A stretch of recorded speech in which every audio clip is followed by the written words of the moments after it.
साक्रीजवळील petrol पंपावर दरोडा, वॉचमॅनवर हल्ला, 25,000 रुपये लुटले. एसपी धुळे यांनी घटनास्थळी केली पाहणी.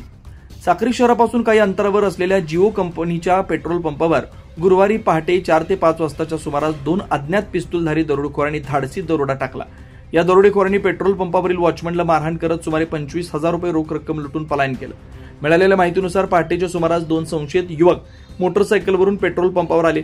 त्यांनी वॉचमॅनला पिस्तूल दाखवून धमकावलं आणि विरोध केल्यावर त्याला मारहाण केली. त्यानंतर रोख रक्कम घेऊन दोघे आरोपी अंधाराचा फायदा घेत पसार झाले.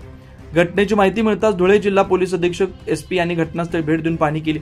यावेळी साक्री उपविभागीय पोलीस अधिकारी, साक्री पोलीस निरीक्षक तसेच ठसे तज्ञांची टीम उपस्थित होते. पोलिसांनी घटनास्थळी पंचनामा करून तपासाची चक्र गतिमान केली. सीसीटीव्ही फुटेजच्या आधारे आरोपींचा शोध सुरू असून पोलिसांनी परिसरातील संशयितांची चौकशी सुरू केली. या दरोड्यामुळे परिसरात एकच खळबळ उडाली. नागरिकांमध्ये भीतीचं वातावरण निर्माण झालंय. पोलीस प्रशासनाने महामार्ग व पेट्रोल पंप परिसरात गस्त वाढवण्याचे आदेश दिले.